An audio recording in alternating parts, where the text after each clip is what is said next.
गते शुक्रबार साधना साहित्य मञ्चद्वारा आयोजित चिनारी कार्यक्रममा म कार्यक्रम सञ्चालिका रन्जु दाहाल उपस्थित भइसकेकी छु। आज चिनारी कार्यक्रमको 13औं श्रृङ्खलामा छौँ हामी। साउदी अरबबाट असन्तुष्ट जलनले चलाइरहनु भएको यो कार्यक्रम आज म सञ्चालन गर्दैछु, म चलाउँदैछु। सिर्जना हाम्रो हरपल नौलो भन्ने नाराका साथ अगाडि बढिरहेको यस कार्यक्रममा आज हामीले अतिथिको रूपमा पाएका छौँ छन्द अभियन्ता, छन्द कवि, नेपाल प्रज्ञा प्रतिष्ठानका प्राज्ञ सदस्य, समालोचक, भाषाविद, 2 दर्जन भन्दा बढी कृतिका सर्जक, मितव्ययी, मृदुभाषी डाक्टर देवी नेपाललाई यहाँलाई यस कार्यक्रममा भव्य स्वागत छ सर। हजुर, हार्दिक धन्यवाद। आज हामी माझमा एउटा यस्तो विज्ञ हुनुहुन्छ, उहाँसँगबाट हामीले छन्द बुझ्नु छ, छन्द सिक्नु छ, छन्द सुन्नु छ, अनि केही क्षण गजलका कुरा पनि गर्नु छ, एकै क्षण प्रज्ञा प्रतिष्ठानभित्र बसेर पनि विचरण गर्नु छ। समय मात्र 1 घण्टाको छ। 1 घण्टाको समयमा हामीले यति धेरै हाम्रा जिज्ञासाहरू, हाम्रो उत्सुकतालाई मेटाउनु छ। त्यसैले आउनुहोस्, यहाँहरू पनि यो छोटो समयलाई हामी सक्दो उपलब्धिमूलक बनाऊँ। म सक्दो यहाँहरूका जिज्ञासाहरू मेटाउने कोसिस गर्नेछु। यहाँहरूले पनि कमेन्ट बक्समा आफ्ना जिज्ञासाहरू राख्न सक्नुहुनेछ। सरसँग राख्नुपर्ने कुराहरू म यहाँहरूको कमेन्ट बक्सबाट पढेर सरसम्म पुर्याउनेछु। समयकै पाबन्दीलाई मध्यनजर गर्दै म अतिथि स्रष्टातिर नै प्रवेश गर्न चाहन्छु। लामो समयदेखि हामी लकडाउनमा छौँ। कवि लेखकका लागि फुर्सदिलो समय जुराउन मुस्किल पर्छ। कसरी बित्दैछन् यहाँका दिनहरू?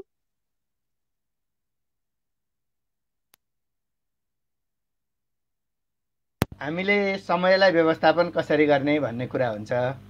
अब अगाडिको व्यस्तता र अनि यो लकडाउनको समयमा बाँकी रहेको समय, यसलाई पनि व्यस्ततामा नै रूपान्तरण गर्न सकिँदो रहेछ भन्ने कुरा 1 वर्षको अनुभूतिबाट यो थाहा भयो। किनभने अगाडि चाहिँ अनेकौं कार्यक्रमहरूमा बाहिर दौडिरहनु पर्ने अनि विभिन्न कार्यक्रमहरूमा सहभागी भइरहनु पर्ने, घरमा बस्न कम पाइने, काम गर्न कम पाइने। तर यो अवस्थामा चाहिँ बाहिरी कार्यक्रमहरू बन्द भइसकेपछि अनि घरमा बस्न थालिसकेपछि त्यो फुर्सदको आनन्दमय सदुपयोग, फुर्सदलाई पनि आनन्दमय सदुपयोग गर्नका लागि चाहिँ धेरै सृजनात्मक कामहरू गर्न सकिँदो रहेछ। अनि गएको वर्षदेखि अब अहिलेसम्म आउँदाखेरि कतिपय अस्तव्यस्त भएर रहेका सामग्रीहरूलाई एकत्रित गर्ने मौका पाइयो। सबभन्दा खुसी लागेको चाहिँ मलाई त्यो हो। समालोचनात्मक सामग्रीहरू छरपष्ट थिए, तिनीहरूलाई एकत्रित गरियो। नयाँ सृजनात्मक कामहरू पनि गरियो। मैले 2 वटा ठुला खण्डकाव्य, 2 वटा बालकाव्य अनि केही फुटकर 1-2 दर्जन लगभग फुटकर कविता, गीत, गजलहरू सिर्जना गर्ने मौका यो बीचमा पाएँ। अनि सँगसँगै धेरै कृतिहरू बाँकी रहेका थिए, धेरै स्रष्टाहरूका, तिनीहरूको भूमिका लेखनको काम सम्पन्न भयो। नेपाली खण्डकाव्यको इतिहास लेखनको काम सम्पन्न भयो। यी कामहरू गरेर नै व्यस्ततामा नै मैले यो लकडाउनलाई पनि बिताइरहेको छु अहिलेसम्म। र अहिले त अब हामीले लकडाउनकै अवधिमा पनि नेपाल प्रज्ञा प्रतिष्ठानमा गएर सम्पादन प्रकाशनका कामहरू गरिरहेका छौँ। त्यसले गर्दा उताको कार्यालयीय व्यस्तता अनि यताको आफ्नो वैयक्तिक व्यस्तता दुईटैबाट अहिलेको अवस्था चलिरहेको छ। त्यही त, घर परिवारलाई पनि समय दिन पाइयो हैन त सर? हजुर। अनि एउटा यो अहिले कवि लेखकहरूसँग चाहिँ अलिकति सम्पर्कमै रहन्छु म पनि। अब धेरैले चाहिँ यो परिवेशले, यो त्रासदपूर्ण परिवेशले गर्दा नयाँ सिर्जनाहरू गर्न नसकिँदो रहेछ भन्ने गुनासो पनि गरिरहनु भयो। अब यहाँले त नयाँ सिर्जना पनि गर्नुभएछ, समय उपलब्धिमूलक तरिकाले बितेछ। हामीले चाँडै यहाँका सिर्जनाहरू हाम्रो हातमा पर्नेछन् भन्ने आशा गरेका छौँ। यति धेरैजनाले हामीलाई यहाँ हेर्न सुरु गरिसक्नुभयो। कार्यक्रम भर्खरै सुरुवात हुँदैछ। धेरैका कमेन्टहरू यहाँ छन्। साइमना श्रेष्ठले नमस्कार अतिथिज्यूहरूमा भन्नुभएको छ। असन्तुष्ट जलन यो साधना साहित्य मञ्चको अध्यक्ष हुनुहुन्छ, उहाँ साउदी अरबबाट हेर्दै हुनुहुन्छ। आज साहित्य साधना मञ्च नेपालको अग्रज व्यक्तिलाई आतिथ्य पाएको छ, यो एकदमै खुसीको कुरा हो भन्नुभएको छ। यो कार्यक्रम सञ्चालन गरिदिनु र देवी नेपाललाई ल्याउने एउटा ठुलो सपना छ, सरलाई ल्याउने चाहिँ भनेर चाहिँ उहाँहरूले धेरै पहिलेदेखि भन्नुभएको थियो। नभन्दै आज हामी सबैको त्यो सपना पुरा भएको छ। त्यसै गरी महेश पाण्डे, नमन आदरणीय दाजु, देवी नेपाल, रन्जु दिदी लगायत सम्पूर्ण साहित्य मनहरूमा भन्नुभएको छ। यहाँहरू सम्पूर्णलाई पनि हामी कार्यक्रममा स्वागत गर्दछौँ। सर, एउटा रचना सुनौँ। अब हामी अहिलेको सन्दर्भ, अहिले तत्कालैको सन्दर्भ भनेको हामी भानु सप्ताहमा नै छौँ, भानु जयन्तीकै सन्दर्भ छ। अनि अहिले यहाँले सङ्केत गर्नुभयो असन्तुष्ट जलन, जो बाहिर बसेर नेपाली भाषा साहित्यमा काम गरिराख्नु भएको छ, साधना साहित्य मञ्च सञ्चालन गरिराख्नु भएको छ, विभिन्न स्रष्टाहरू विश्वव्यापी हुनुहुन्छ। अनि मैले अलिकति फरक तरिकाले भानुभक्तलाई बुझ्ने गरेको छु र अहिले आएर भानुभक्तको मूल्याङ्कन गर्दैछु। त्यो के भने, त्यो समयमा आजभन्दा 208 वर्ष अगाडि भानुभक्त अथवा भानु जसले सूर्यको प्रतिनिधित्व गर्छ, त्यो नाम किन राखियो होला भनेर मैले कल्पना गर्दै जाँदा त्यसमा पनि ध्वन्यात्मक अर्थ पाएँ। आज नेपालीहरू नपुगेको विश्व कमै छ। विश्वका अधिकांश मुलुकहरूमा नेपालीहरू पुगेका छौँ हामी।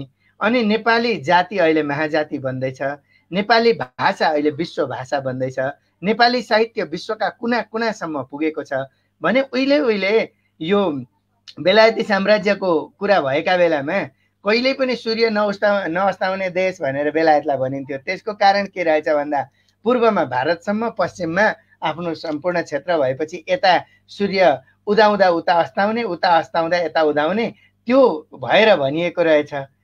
अहिले नेपाली साहित्य कहीँ पनि निदाउँदैन, कहीँ पनि सुत्दैन। अहिले नेपाली साहित्य त्यसरी उठेको छ क्या। हामी नेपालतिर सुतेका बेलामा उता बेलायततिर, अमेरिकातिर उठिरहेका हुन्छन् स्रष्टाहरू, अनि उता सुतेका बेला हामी यता उठिरहेका हुन्छौँ। त्यो भानुको चाहिँ प्रतिबिम्बन नै, त्यो सूर्य अस्ताउँदैन, त्यो भानुको प्रतिबिम्बन चाहिँ अहिले म नेपालीहरूको जीवनमा पाइरहेको छु। त्यसैले मैले भानु सन्तति हुन पाएकामा गर्वबोध गरेर लेखेको एउटा कविता छ, त्यो कविता म यहाँ सुनाउँछु। यो चाहिँ भानुभक्त प्रतिको सम्मानमा र यो भानु सप्ताहको सम्मानमा यो कविता प्रस्तुत गर्छु।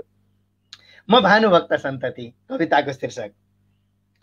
समस्त प्रेम भक्तिमा रहन्छ भानु सङ्गति, समस्त प्रेम भक्तिमा रहन्छ भानु सङ्गति, अनेक भानु भक्तले भनिन्छ भानु संस्कृति। म चिर्छु राग द्वेष त्यो र छर्छु ज्ञानको छवि, रहन्न अन्धकारमा म भानुभक्त सन्तति, रहन्न अन्धकारमा म भानुभक्त सन्तति। अर्को आवाजले डिस्टर्ब गरे हो अलि? हजुर, यो फोनको आवाज कताबाट आएको छ सर? होइन, ठिक छ, हजुर गरिरहनु न, वाचन गर्नु मजाले आइरहेको छ। मैले चाहिँ यहाँ मेरो म्युट गरिदिन्छु। म राम सत्य मार्गमा र ज्ञानमा हुँ रावण, चुदी भनेर बग्छु है सहन्न बाध भीषण, कलङ्क भोलि भोलिको म गर्न दिन्न उन्नति, सहन्न त्यो थिचो मिचो म भानुभक्त सन्तति। मकै मुला महीसँगै म बुझ्छु लोक जीवन, परे त फेरि जेलमा म गर्छु राम चिन्तन, सुरम्य राम राज्यको बजाउने छु दुन्दुबी, र बाँच्छु लोक माझमा म भानुभक्त सन्तति। गरिन्न लोकतन्त्रमा कुपात्र रोज दर्शन, सबै समान हुन् भनी म लेख्छु है बधुजन, म टेक्छु विश्वका कुना छरेर सभ्य संस्कृति, छ गर्व यो स्वजातिमा म भानुभक्त सन्तति।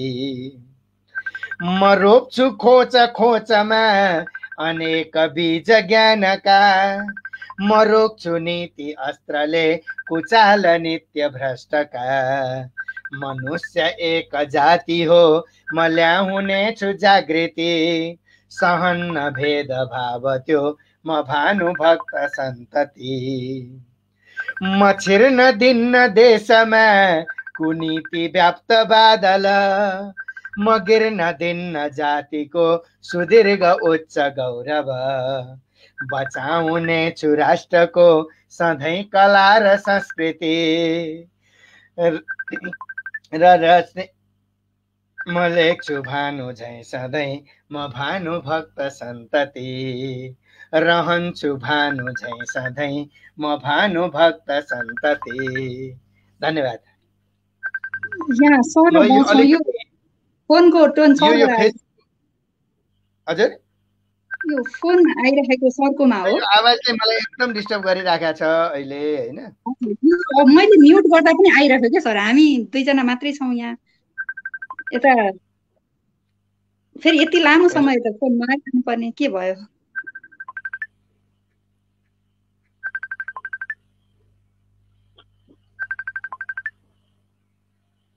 सरको फोनमा त आएको होइन होइन सर?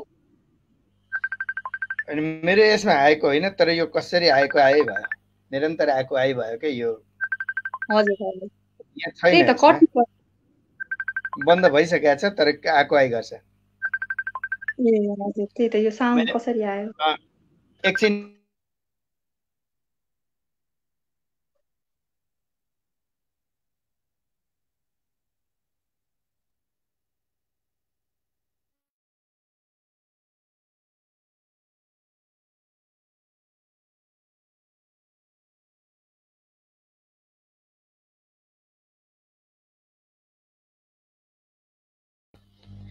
हजुर भयो होइन सर? मैले रोकेँ यता। हजुर हजुर सर, यो होइन बेला बेलामा अब यो भर्चुअल उसबाट अलिअलि केही न केही समस्याहरू त हामीले भोगि नै रहेका छौँ, बानी पनि परेका छौँ, त्यस्तै हो भने। आवाज के छ सर? राम्ररी सुनिरहेको छ होइन मेरो? सुनेको छ सर स्वयं आफै जहाँ पुग्दैनन् रवि त्यहाँ पुग्छन् कवि भन्ने एउटा तिनी छ। आफै भानु भनेर ठ्याक्कै त्यो सरलाई चाहिँ म भानुको प्रतिमूर्ति देखिरहेको छु कविता भनुन्जेलसम्म। अब प्रत्येक सृजनाहरूले हामीलाई यत्तिकै छुनेछ। यहाँ पनि सबैले ओहो ज्यादै सुन्दर कार्यक्रम भन्नुभएको छ विदुर अधिकारीले। दुष्यन्त भट्टराई हेर्दै हुनुहुन्छ हामीलाई। सुदेव झैँ सधैँ म देख्छु भानु हे गुरु, तिमी बनेर भानु नै सुनाउँछौ सबै कथा भन्नुभएको छ उहाँले। हार्दिक नमन छ सीता खड्काले। धेरै धेरै धेरैले हेरिरहनु भएको छ हामीहरूलाई। यहाँहरूको साथले आजको कार्यक्रम सफल बन्नेछ भन्ने विश्वासमा छौँ। अब फेरि हामी सरसँग बसेपछि त छन्दकै कुरा गर्नु मजा लाग्छ। अब ऋग्वेद पिङ्गल नेपालीमा आएर शक्ति वल्लभ, भानुभक्त आचार्य, मोतीराम भट्ट, लेखनाथ पौडेल, लक्ष्मीप्रसाद देवकोटा हुँदै नेपाली कविताको आधुनिक युग, माध्यमिक युग, अनि के अरे प्राथमिक युग, माध्यमिक युग, अनि आएर नेपाली कविताको आधुनिक युगमा देवी नेपालको सक्रियतामा यो छन्द कविता लेखनले तीव्रता पाइरहेको छ। छन्दका लागि एउटा युगको सारथी नै हुनुहुन्छ यहाँ। यसो भनिरहँदा म स्वयंलाई पनि एकदमै गर्वानुभूति भएको छ। यहाँको छन्द प्रशिक्षण अभियानले स्वयं यहाँले चाहिँ कतिको आत्मसन्तुष्टि प्राप्त गर्नुभएको छ। छन्द कविता प्रशिक्षण अभियानमा देश विदेश यहाँ धेरैवटा देशमा पनि गएर छन्द कविता सिकाइसक्नुभयो। अहिले हामीले बाल सर्जकहरू पनि यहाँका सन्तति हुन् भन्न सक्छौँ। गुरु बनेर साना साना त्यो 7-8 वर्षको बाल बच्चाहरूले पनि छन्द कविता लेखिरहेका छन् होइन। मान्छेले गर्यो भने नहुने केही रहेनछ भन्ने कुराको उदाहरण हुनुहुन्छ यहाँ। सर स्वयंलाई चाहिँ हजुरलाई चाहिँ कतिको सन्तुष्टि प्राप्त भइरहेको छ यो अभियानले? अब मूल कुरा त यहाँले दिएको विश्लेषण, यहाँले गरेको विश्लेषण म कति धान्न सक्छु त्यो अलग कुरा हो। मलाई खालि मैले चाहिँ एउटा छन्द कवितालाई एउटा सेवक बनेर सेवा गर्न, त्यो सेवा गर्ने इच्छाले गर्दाखेरि यस क्षेत्रमा मोडिएर आइपुग्यो र बिस्तारै बिस्तारै यसको गहिराइमा पुग्दै जाँदाखेरि गर्वबोधको पाटो चाहिँ त्यतिखेर निर्माण हुन्छ जतिखेर हामीले हाम्रोपन के हो भनेर खोज्न थाल्यौँ भने हामीले हाम्रोपन चाहिँ हाम्रो भूमिको मर्म, हाम्रो भूमिको त्यो ज्ञानको विराट क्षेत्र अनि पूर्वीय जगतको एउटा सुगन्ध हामी त्यहाँभित्र फेला पार्छौँ। किनभने विश्व कविताको इतिहासलाई हेर्ने हो भने पाश्चात्य भूमिमा पनि आफ्नो तरिकाको एउटा छन्द विधान छ, पूर्वीय भूमिमा त त्योभन्दा अगाडिको छन्द विधान छ। अनि त्यो छन्द विधानले हामीले आधुनिकताका नाममा कतिपय अवस्थामा हामीले आफ्नोपनलाई बिर्स्यौँ कि एकातिर जानेर पनि अर्कातिर नजानेर पनि आफ्नोपनलाई बिर्स्यौँ कि भन्ने प्रश्न जहिले ममा उठिरहन्छ। सुरुमा त म यसको लयबाट प्रभावित भएर लागेको हुँ, किनभने म संस्कृत पृष्ठभूमिबाट आएको हुँ। मैले कालिदासहरू पढेँ। मैले कालिदासहरू पढ्दाखेरि कालिदासका कविताहरूमा पाइने मिठासले मलाई छन्दतिर मोडेर लिएर गयो। अनि देवकोटाहरू पढ्दाखेरि ती शाकुन्तल र सुलोचनाहरूले मलाई तान्दै लगे। त्यसकारणले छन्दतिरको मोह जागेर आयो। तर पछि त्यसमा गहिराइमा जाँदै गर्दाखेरि चाहिँ अहिले चाहिँ म के पाइरहेको छु भने वास्तवमा मेरोपन चाहिँ हाम्रोपन चाहिँ त्यहाँ रहेछ। त्यो कतिखेर थाहा हुन्छ भने बाहिर जाँदाखेरि थाहा हुन्छ, बाहिरी क्षेत्रमा जाँदाखेरि थाहा हुन्छ। हामीले जतिसुकै सशक्त रूपमा कविताहरू सिर्जना गरौँ, मुक्त छन्दमा भनौँ न, मुक्त छन्दमा जतिसुकै सशक्त रूपमा सिर्जना गरौँ, विदेशी भूमिमा तिर पुग्दाखेरि चाहिँ यो त हामीले पनि गरिराखेकै छौँ नि भन्छन्। सामान्य रूपमै लिँदा रहेछन्।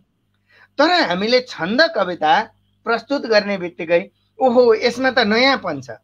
मैले यो अनुभव गएको 1.5 वर्ष अगाडि इजरायल जाँदाखेरि मैले यो अनुभव गरेको छु। इजरायल जाँदाखेरि त्यहाँ के भयो भने हामीलाई हाम्रा कविताहरू अङ्ग्रेजीमा अनुवाद गरेर 15 दिन अगाडि नै मागिएको थियो। त्यहाँ हिब्रू राइटर्स एसोसिएसनले मागेको थियो, हामीले पठाइदिएका थियौँ। त्यहाँ पुग्दाखेरि उहाँहरूले अङ्ग्रेजीबाट हिब्रूमा अनुवाद गर्नुभएको रहेछ। अनि हाम्रो सम्मानमा हाम्रा कविता हिब्रूमा वाचन गरेर उहाँहरूले सुनाउनु भयो। हामी नेपाल प्रज्ञा प्रतिष्ठान र हिब्रू राइटर्स एसोसिएसनको त्यो सांस्कृतिक सम्झौताका लागि गएका थियौँ। अनि उहाँहरूले सुनाइसकेपछि अब हामीले भाषा त बुझेनौँ, तर आफ्नो कविता हुनाले अब यही भनियो भन्ने कुरा त थाहा भइहाल्यो। अनि हाम्रो कुलपति गङ्गा उप्रेतीज्यू हुनुहुन्थ्यो, उहाँले यो कवितालाई नेपालीमा चाहिँ कसरी वाचन गरिन्छ सुन्नुहुन्छ भनेर भन्नुभयो। त्यसपछि मलाई वाचन गर्न लगाइयो। मैले त्यो मेरो पञ्चचामर छन्दको कविता थियो, चरा शीर्षकको। अब मलाई त्यो मेरो कविता कण्ठै थियो। मैले कण्ठस्थ रूपमा त्यो कविता त्यो सस्वर वाचन गरेर सुनाइदिएँ पहिलो भेटमा गएको भोलिपल्ट।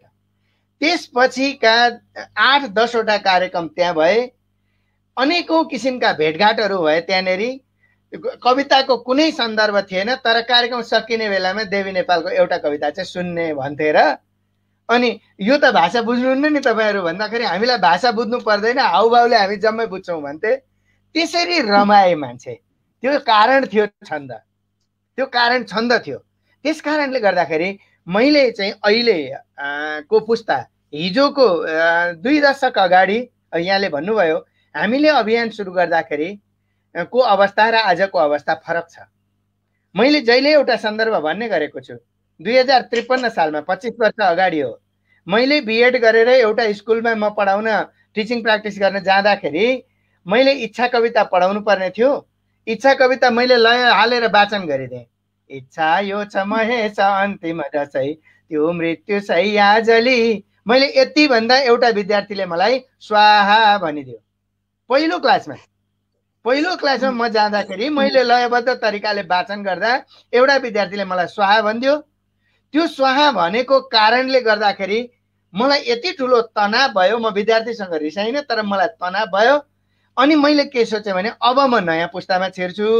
नयाँ पुस्तामा गएर यो छन्द भनेको कविताको एउटा शक्तिशाली रूप हो, यो स्वाहा भन्ने विषय होइन। त्यो पुरोहितहरूले पण्डितहरूले भन्ने मन्त्र श्लोक र यो कविता फरक छ भन्ने पारेर छोड्छु भन्ने सङ्कल्प गरेको थिएँ 25 वर्ष अगाडि। आज 25 वर्ष पछाडि गद्यमा लेखिएको कविता छन्दमा पढ्न मन पराउँछन् बालबालिका। लेखिएको छ गद्यमा, तर लय हालेर पढ्दाखेरि चाहिँ मिठो हुन्छ भनेर त्यतातिर ढल्किएका छन्। त्यो स्वाहा बिस्तारै बिस्तारै हराउँदैछ। त्यस कारणले पनि यहाँले भनेको खुसी चाहिँ हिजो छन्दमा कविता लेख्दाखेरि छन्दे भनिन्थ्यो, सिलोके भनिन्थ्यो, स्वाहा भनेर उडाइन्थ्यो। तर आज गद्यमा लेखिएको कवितालाई छन्दको मोहले गर्दाखेरि छन्दमा वाचन गर्न खोजिन्छ भनेपछि त्यसले तानेको हो रहेछ नि त। अनि अझै यो कोरोना संक्रमण पछाडि हेर्ने हो भनेदेखि त छन्द कविताले विश्वव्यापी दिग्विजय हासिल गरेको छ। यो बेलामा त गीतहरू भन्दा बढी छन्द कविता सुनिएका छन्। गीतहरूले भन्दा बढी छन्द कविताले मान्छेलाई उत्प्रेरित गरेको छ, जागृत गरेको छ। मृत्युन्मुख निराशा छाइरहेका बेलामा जागृत चेतना र जीवनमुखी सन्देश निर्माण गर्ने कुरामा छन्द कविताले भूमिका खेलेको छ। त्यसैले पनि खुसी चाहिँ पक्कै पनि भएको छु। हजुर सर, एकदमै मिठो अनुभव सुनाउनु भयो। म पनि एउटा शिक्षिका हुँ। सरले भन्दाखेरि मैले पनि त्यस्तो अनुभव स्वयं मैले पनि गरिरहेकी छु अहिलेको समयमा पनि। यहाँको अभियानले अझै तीव्रता लिँदै जाओस्। अझ यो बोर्डिङ स्कुलहरू, प्राइभेट स्कुलमा जहाँ चाहिँ अहिले हामीलाई भाषा बचाउन पनि गाह्रो भइरहेको अवस्था छ, त्यस्तो ठाउँमा पनि अब सरले त आफ्नो तरिकाले आफ्नो तर्फबाट सक्दो गरिरहनु भएको छ। अब हामी पनि यहाँसँग सहकार्य गर्नेछौँ, साथ दिनेछौँ। गरे के हुँदैन भन्ने कुरा यहाँले हामीलाई सिकाइसक्नु भएको छ। हामीलाई यहाँ प्रशस्तै कमेन्टहरू आइरहेका छन्। मैले सबैका कमेन्टहरू पढिराख्न पनि भ्याउने अवस्था देखिनँ। प्रवीण नेपालले भन्नुभएको छ, देवी सरको भानुभक्त प्रतिको एकदमै भावपूर्ण सिर्जना भन्नुभएको छ, धन्यवाद। आहा अति मिठो भन्नुभएको छ सीता खड्काले। भानु त्यो कवितालाई भन्नुभएको थियो, साह्रै मनपर्छ यो कार्यक्रम मलाई भन्नुभएको छ सीता रिमालले, हार्दिक आभार। जहाँ स्वयं छ रन्जुको सुधा समान वाचन, सुनेर मस्त मस्त छौँ यहाँ सबैजना, दुष्यन्त भट्टराईले भन्नुभएको छ, यहाँप्रति हार्दिक आभार। हार्दिक नमन आदरणीय देवी सर भन्नुभएको छ रन्जु गौतम घिमिरेले। तिलाचन बत्स्याल हेर्दै हुनुहुन्छ हामीलाई, अझै जाओस् देवी गुरु रचना सुनौ भन्नुभएको छ। हामी अब फेरि एउटा कविता सुनौ सर। अब म यहाँले अघि एउटा सङ्केत गर्नुभयो, मैले जतिखेर दुईटा काव्य रचना गरेँ भनिसकेपछि पढ्न पाऊँ भन्नुभयो, प्रकाशन भइसकेका छन्। यी दुईवटा काव्य नै पागल खण्डकाव्य मेरो खण्डकाव्य त्रयोदशमा प्रकाशित भएको छ भने समुद्र मन्थन खण्डकाव्य प्रकाशन भइसकेको छ। यो समुद्र मन्थन खण्डकाव्य मैले यही समयमा भनेको गएको वर्षको लकडाउनमा नै तयार गरेको हुँ। अघि मैले भने पूर्वीय जगतको ज्ञान भण्डारलाई अब युगिन विश्लेषण गर्नुपर्ने आवश्यकता छ, युग अनुसारको विश्लेषण गर्नुपर्ने आवश्यकता छ। अमूर्त व्याख्या गरेर अब हुँदैन। त्यसैले मैले समुद्र मन्थनकै विषयलाई लिएर, त्यही पौराणिक विषयलाई लिएर काव्य रचना गरेँ। त्यसको केही अंश, पछिल्लो चरणको केही अंश, मन्थन खण्ड भन्दा चिन्तन खण्डको केही अंश म यहाँ सुनाउने अनुमति चाहन्छु। यो चाहिँ अनुष्टुप छन्दमा छ। अहिले वाचन गर्ने चाहिँ समुद्र मन्थन गर्दा 14वटा रत्न निस्किएका थिए। 14वटा रत्नमा 14औं रत्न चाहिँ अमृत निस्केको थियो। त्योभन्दा अगाडि विभिन्न रत्नहरू थिए। ती के हुन्, अहिलेको युगबाट हेर्दा ती के हुन्, मैले कवितामा यसरी प्रस्तुत गरेको छु। हामी ग्रस्त भयौं सारा सोचको कालकुटले, घमण्ड स्वार्थमै मत दोषको कालकुटले, भन्ने उन्मादले भित्रै पाल्यौं विष हलाहल। कामु धेनु थिए हात कामै बिना थला परे, उच्चै स्रवा थियो आँट डरका बसमा परे। ऐरावत थियो शक्ति भक्तिले शक्ति नै मर्यो, कौस्तुभ मणि हो माटो कौडीका मूल्यमा झर्यो। कल्प वृक्ष त हो देश फलाउन सके फल, अप्सरा मन हो हाम्रो वासना रूप वैभव। लक्ष्मी हो पसिना हाम्रो बगाए मणि फल्दछ, सम्वेग बारुणी देवी उत्साहबाट चल्दछ। चन्द्रमा चेतना हाम्रो चम्कने चाहना सधैँ, पारिजात स्वयं इच्छा सुगन्धी भावना सधैँ। विश्वको ध्यान नै खिच्ने प्रतिभा पाञ्चजन्य हो, लोक कल्याणमा लागे धन्वन्तरी स्वयं त हो। साँचो अमृत हो त्याग, चोखो अमृत हो फल, आफ्नै पौरखको प्राप्ति धनवा मान केवल। लामो त्याग र सङ्घर्ष, साधना र समर्पण गरे अमृत निस्कन्छ, आफै भित्र छ त्यो धन। विकार जलमा हुन्छन्, विकार वायुमा पनि, विकार स्थलमा हुन्छन्, विकार तेजमा पनि। शून्य आकाश पढ्नेले विकार लाख भेट्दछन्, भव्य ब्रह्माण्ड बुझ्नेले विकार लाख देख्दछन्। सारा ग्रह र नक्षत्र सङ्घर्षबाट जन्मिए, समग्र चेतना ज्ञान सङ्घर्ष बीज भइदिए। शुक्र कीट स्वयं द्वन्द, द्वन्द नै हो जिजीविषा, जन्म वा मृत्युको खेल द्वन्द्वग्रस्त छ सर्वदा। बाहिरी दृश्यमा द्वन्द, रूपमा धनमा सधैँ, भित्री चिन्तनमा द्वन्द, सोचमा मनमा सधैँ। बीजमा द्वन्द्वको बीज हुनाले फल फल्दछ, प्रत्येक सृष्टिको यात्रा द्वन्द्वले मात्र चल्दछ। समाधान भए मात्र समस्या हुन्छ लोकमा, समस्या छन् जहाँ आफै द्वन्द्व हुन्छ समाजमा। जहाँ द्वन्द्व हुने गर्छ त्यही जन्मन्छ चिन्तन, नयाँ चिन्तनका लागि हुन्छ समुद्र मन्थन। जहाँ द्वन्द्व हुने गर्छ त्यही जन्मन्छ चिन्तन, नयाँ चिन्तनका लागि हुन्छ समुद्र मन्थन। धन्यवाद। मैले एउटा अंश प्रस्तुत गरेँ। ओहो, अब सरको कविता मैले आहा यति कति राम्रो त्यो भनिरहनु भनेको चाहिँ एउटा समुद्रको एक थोपा जल मेरो हत्केलामा राखेर मैले त्यसलाई हेरिरहनु वा त्यसकै बयानमा लाग्नु जस्तो मलाई लाग्छ। रचनाहरू यहाँ सबैले भनिरहनु भएको छ, आहा कस्तो सुन्दर, कति गहन चिन्तन दामी आइरहेका छन् यहाँ। अनि एउटा जिज्ञासा राख्नु भएको छ असन्तुष्ट जलन सरले, अङ्ग्रेजीमा पनि छन्दमा कविता लेखिन्छ सर, अङ्ग्रेजीमा पनि छन्द हुन्छ भन्ने जिज्ञासा राख्नु भएको रहेछ। अङ्ग्रेजीमा त प्राचीन कालमा रोममा अथवा भनौँ फ्रान्सेली ग्रिसेली साहित्यको उठान नै छन्दबाट भएको।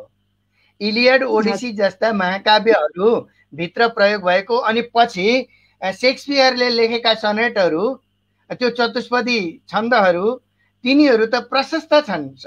छन्दको प्रयोग पाश्चात्य साहित्यमा पनि व्यापक छ प्राचीन रूपमा। पछिल्लो चरणमा पनि धेरै कविहरूले छन्दको प्रयोग गरेका छन्, तर यहाँको सूत्रात्मक जुन गण व्यवस्थापन छ, उहाँको गण व्यवस्थापन र यहाँको गण व्यवस्थापनमा केही भिन्नता छ, तर केही समानताहरू पनि छन्। हामीले एउटा सन्दर्भबाट हामीले यो अन्तर्राष्ट्रिय रूपमा छन्दलाई स्थापित गर्नुपर्छ भन्ने सन्दर्भमा रूपन्देहीबाट कविराज पौडेलले अङ्ग्रेजी छन्द र नेपाली छन्दको बिचमा अथवा पिङ्गल छन्द र अङ्ग्रेजी छन्दको बिचमा विभिन्न कार्यपत्रहरू प्रस्तुत गरिराख्नु भएको छ र विभिन्न ती लेख रचनाहरू सँगसँगै कृति नै लेखन गरिराख्नु भएको छ। त्यसकारणले अहिले अब हामीले अन्तर्राष्ट्रिय रूपमा त्यो यहाँको पिङ्गल छन्द अनि अङ्ग्रेजीमा प्रयोग भएका विभिन्न छन्दहरू त्यसलाई तुलनात्मक रूपमा प्रयोग गरेर आजको, अघि मैले गर्भवतको एउटा पाटोको कुरा गरेको थिएँ, उतापट्टि सीमित छन्दहरू छन्, अङ्ग्रेजीमा सीमित छन्दहरू छन्। यस्तो पूर्वीय जगतको जस्तो व्यापक छैन। पूर्वीय जगतमा त आचार्य पिङ्गलले मैले बोलेका प्रत्येक वाक्यहरूलाई छन्दको नामकरण सहित प्रस्तुत गरेका छन्, किनभने 1 अक्षरदेखि 26 अक्षरसम्मको जुनसुकै वाक्य, शब्द, पद, पदावली सबै छन्दमा छ। यो पिङ्गलले सङ्केत गरेको कुरा हो।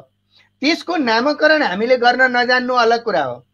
हामी नामकरण गर्न नजानु होला, किनभने 1 अक्षरको छन्द 2टा हुने भयो, 1 अक्षरको एउटा ह्रस्वको हुने भयो, एउटा दीर्घको हुने भयो, 2 अक्षरका 4वटा हुने भए, ह्रस्व ह्रस्व दीर्घ दीर्घ ह्रस्व दीर्घ दीर्घ ह्रस्व गर्दै गर्दै यसो गर्दै गर्दै 26 अक्षरसम्म पुग्दाखेरि 13 करोड भन्दा माथि छन्दको परिकल्पना पिङ्गलले गरेका छन्। त्यो स्थिति छ, त्यो व्यापकता छ। तर हामी के गर्छौँ भने त्यो गहिराइसम्म पुग्दैनौँ, अनि हामीले सुनेका 2-4वटा छन्दहरू मा परेन भने मैले त नयाँ बनाएँ नि भनिहाल्छ। यो प्रवृत्ति छ। यसबाट चाहिँ हामी ज्ञानको त्यो विराट सागरमा प्रवेश गर्नका लागि साह्रै धेरै क्षेत्र, ठुलो क्षेत्र बाँकी छ। कति प्रवेश गर्न सक्छौँ भन्ने हो। पूर्वीय जगतलाई पनि पुरै केलाउनु छ, पाश्चात्य जगतलाई पनि केलाउनु छ। अङ्ग्रेजीमा अत्यन्तै छन्दको प्रयोग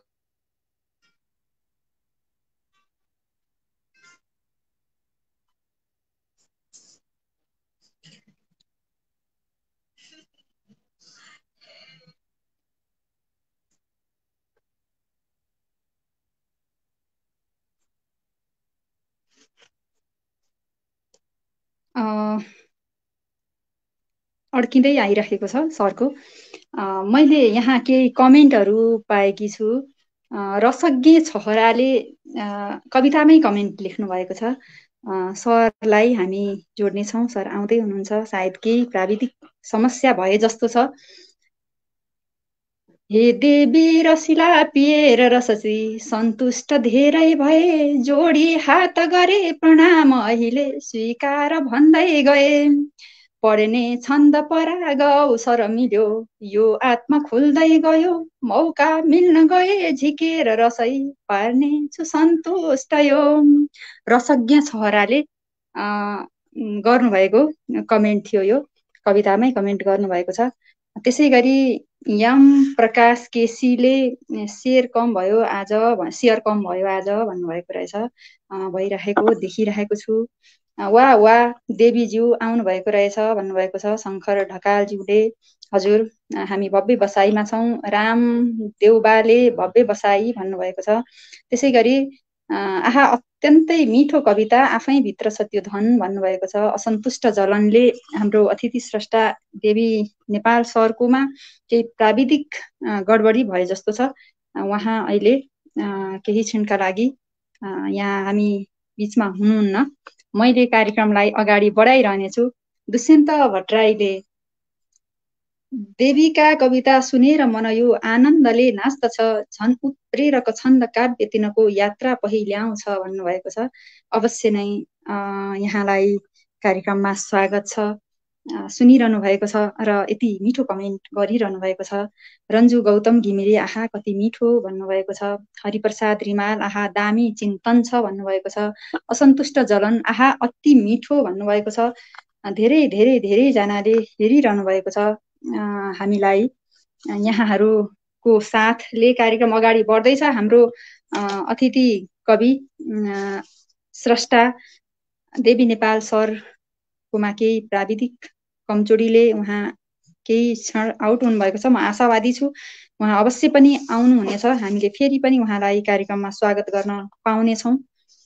केही क्षण यहाँहरूलाई म देवी नेपाल सरकै कविता वाचन गरेर हामी कार्यक्रमलाई निरन्तरता दिइरहनेछौँ। सुन्दर प्रकृति भव्य संस्कृति भन्ने देवी नेपाल सरको शार्दूल विक्रीडित छन्दको कविता म वाचन गर्छु। सुन्दर प्रकृति भव्य संस्कृति देवी नेपाल सरकै कविता हो। यो शार्दूल विक्रीडित छन्दमा रचना गरिएको कविता छ। टोपी उच्च हिमालको छ शिरमा, छाती पहाडी शिखा, मोती फल्छ मधेसमा, दिन दिनै मुस्कान छर्छन् गरा। योगी झैं छ उपत्यका हृदयमा, बोकेर सद्भावना, यो नेपाल विचित्र चित्र छरीको शोभा छ संसारमा। यो नेपाल विचित्र चित्र छरीको शोभा छ संसारमा।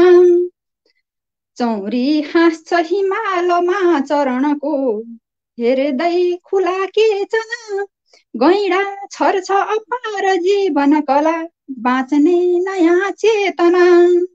काँडे भ्याकुर गण्डकी लहरमा, बन्दा चिनारी नयाँ, नेपाली मनभित्र सुन्दर छटा, बरसन्छ जहिले यहाँ।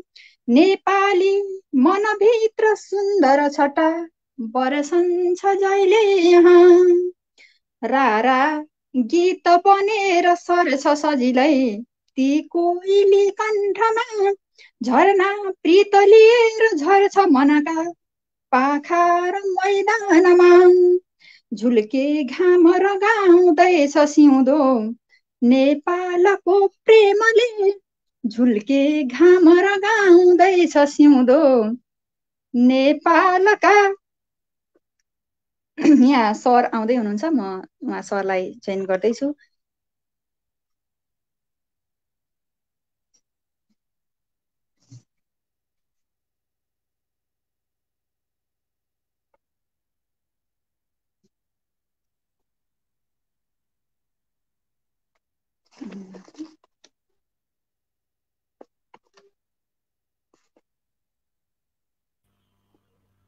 हजुर हजुर, मलाई प्रविधिले आज धोका दियो। हजुर सर, यहाँ अचानक नेट गयो। मैले चाहिँ सरको सुन्दर संस्कृति भव्य संस्कृति भन्ने यो कविता मलाई राम्रो पनि लाग्ने कविता चाहिँ मैले वाचन गर्दै थिएँ सर। अब म यसलाई पुरा गर्छु। ल ल, धन्यवाद। ल गर्नु।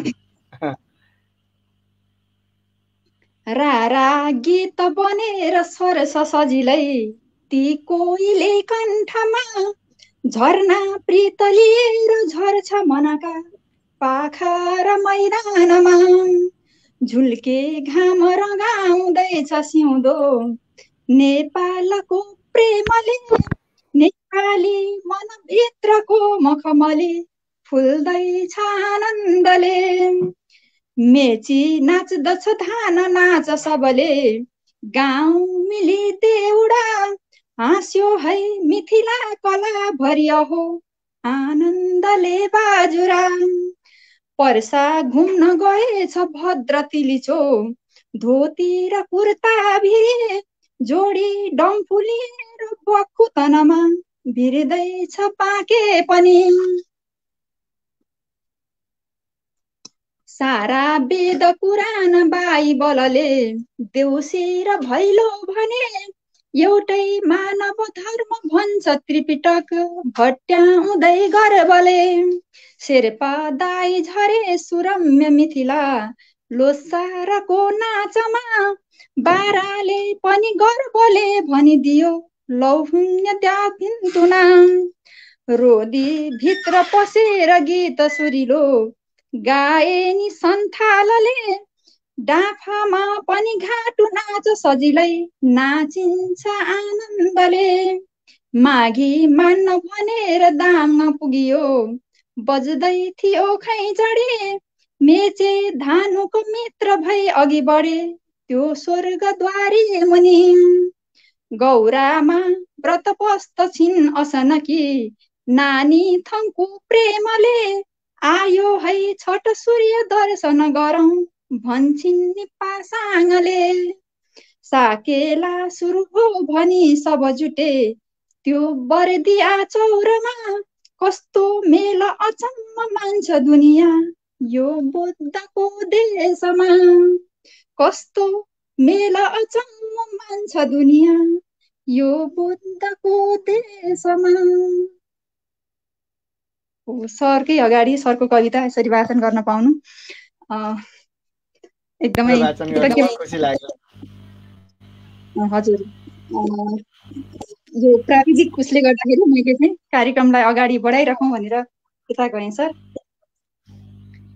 गुरुमा ज्ञानको ज्योति चम्किलो जब बन्दछ धरतीले जन्मको सार पूर्ण भो अनि भन्दछ एक एक गरी ज्ञान शिष्यमा सर्न थाल्दछ त्यागको तेज हो कस्तो ढुङ्गो पनि पगाल्दछ।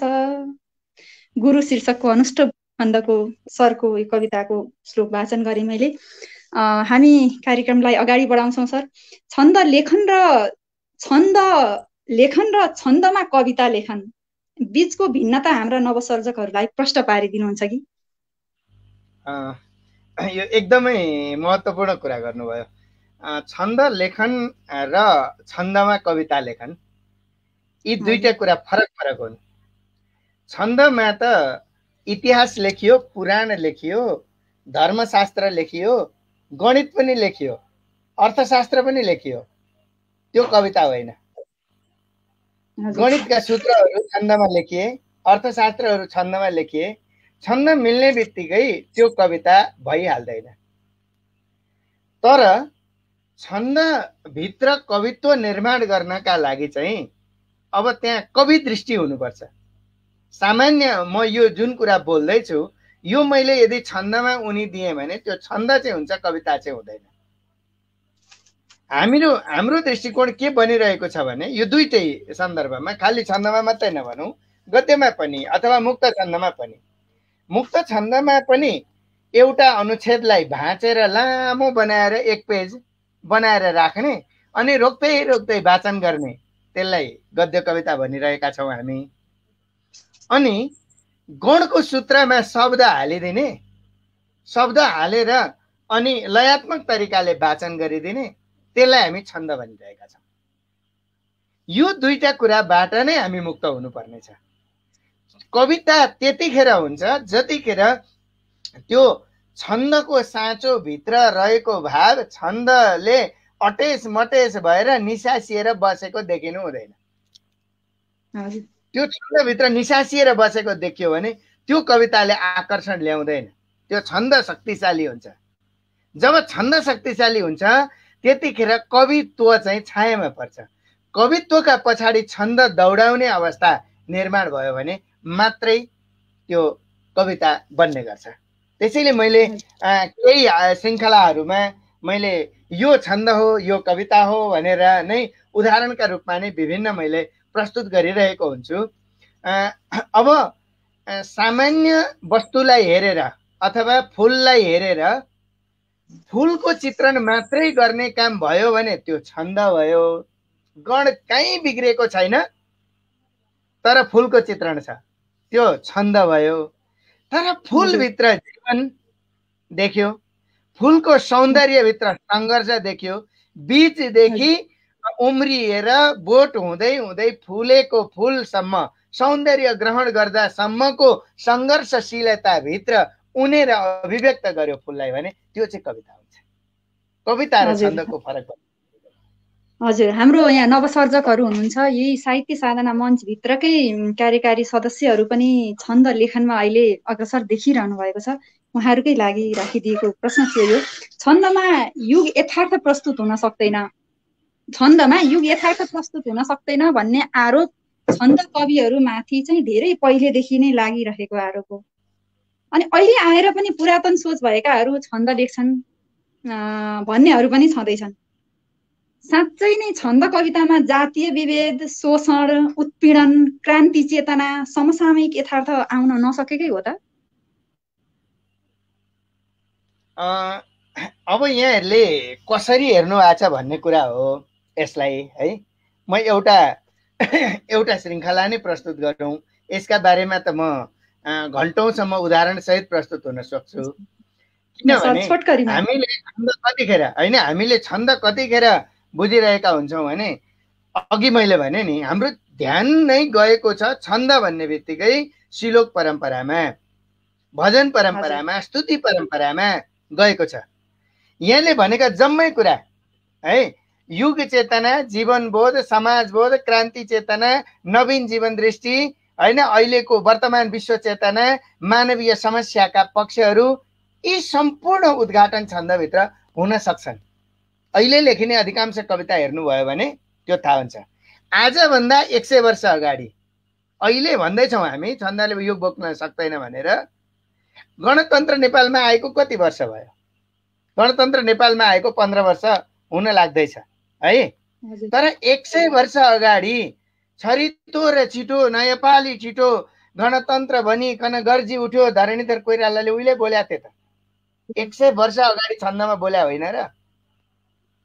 त्यही 100 वर्ष 90 वर्ष अगाडि महानन्द सापकोटाले 100मा 10 धनी गनिनु, अरूले यसकै करिया बनिनु, विधिको यदि यही छ विधान भने अब त्यो विधिको पनि आयु पुग्यो। विधिलाई, सृष्टिकर्तालाई चुनौती दिएको होइन, असमानताका विरुद्धमा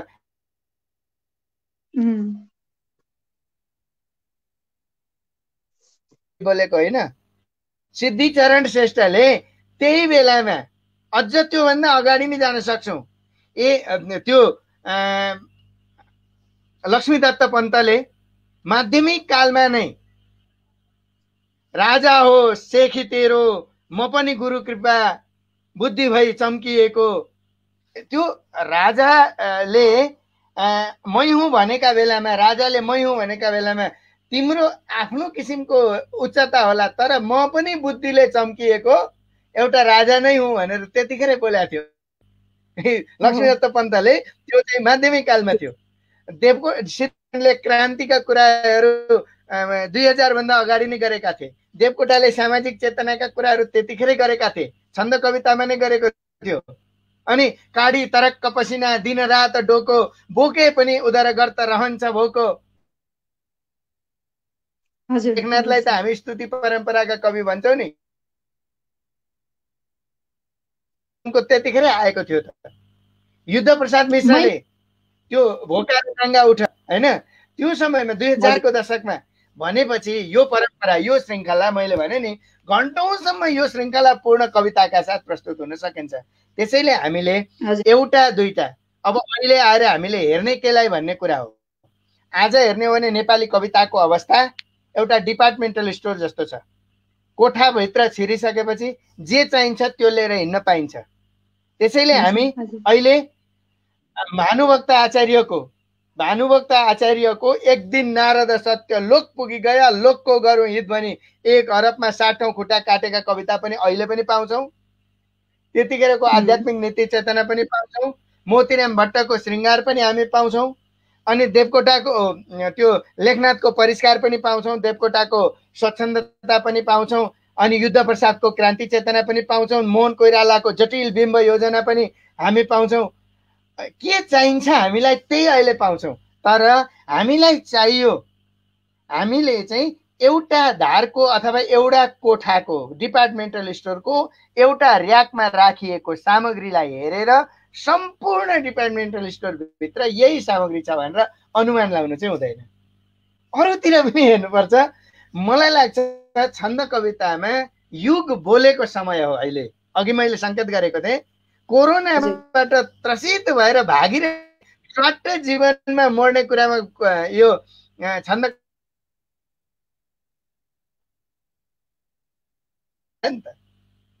त्यसैले यो पाटोबाट पनि हेर्नुपर्छ भन्ने हो। तर यहाँले भनेको एउटा सत्य चाहिँ हो यो पनि, छन्द कविहरू अझै पनि खोलो हेरेर मख पर्ने, फुलमा लट्ठ पर्ने, लाली ओठको वर्णन गर्ने अनि बादलमा नै संसार देख्ने त्यो लट्ठ परम्परा चाहिँ अहिले पनि जीवित छ। त्यसबाट जीवनमा जोडिनु चाहिँ पर्छ। यो चाहिँ सत्य हो। फेरि यो आरोपलाई सिर्जनाले जवाफ दिनुपर्छ भन्ने मलाई चाहिँ लाग्छ। सिर्जनाले दिनुपर्छ। सरकै एउटा कविता मैले उदाहरणको रूपमा प्रस्तुत गर्न खोजेँ। शोषण, उत्पीडन र यो समसामयिक यथार्थमा छन्द कविता कसरी लेखिन्छन् भन्ने यसमा यहाँको मन्द्राकान्त छन्दको कविता देश हार्दैछ आजको म अलिकति श्लोक वाचन गर्छु।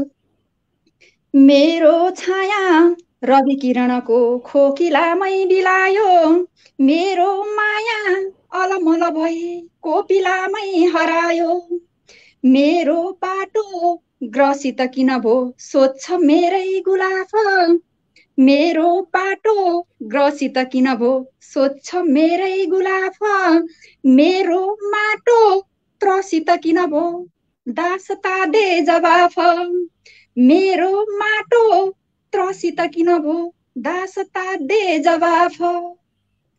यस्ता प्रशस्तै उदाहरणहरू छन्। सरको स्वयं सरले नि सिर्जना गरेको कविता वाचन गरेँ मैले। अब एउटा सिर्जना सुनाउँ सर। यहाँ धेरैजनाले सरको सिर्जना थोरै सुन्न पाइने भयो, समय सकिन आँटेको गुनासो गर्नुभएको छ।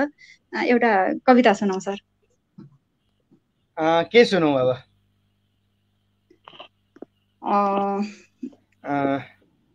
कविता नै सुनाउँ सर, छन्द कविता नै सुनौँ।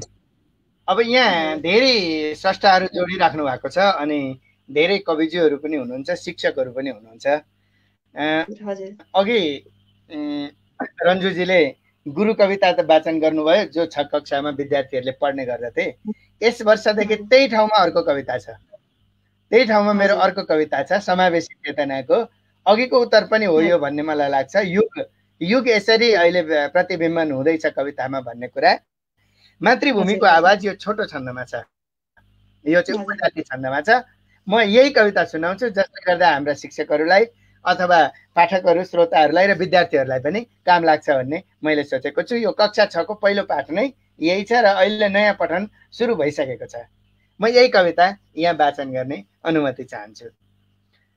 मातृभूमिको आवाज कविताको शीर्षक मदेश सिङ्गो महु चन्द्र सूर्य म भेष तिम्रो महु पूर्ण चित्र छैनन् पराई सब भाइ भाइ आमा पुकार्छन् सबले मलाई आमा पुकार्छन् सबले मलाई संस्कार बाँचे पछि देश बाँच्छ मनुष्य हाँसे परिवेश हाँस्छ उनेर माला अब फुललाई सिँगार्न आऊ श्रमले मलाई हिमाल मेरो अति उच्च माथा पहाड छाती र मधेस काख म एक मान्छे सरिपूर्ण ठान यी अङ्ग मेरा सब हुन् समान यी अङ्ग मेरा सब हुन् समान दौरा र कुर्ता अनि बखुलाऊ घले कसारी तनमा सजाऊ गौरा खुलोस् सुन्दर देउडामा नेपाल हाँसोस् मिथिलामा देउसी र भैलो न जाऊ रोदी पसिजी वनगीत गाऊ मिलेर नाचौं अब धान नाच मिली छरौं संस्कृतिको सुवास मिलेर नाचौं अब धान नाच मिली संस्कृतिको सुवास संस्कृतिको सुवास। धन्यवाद।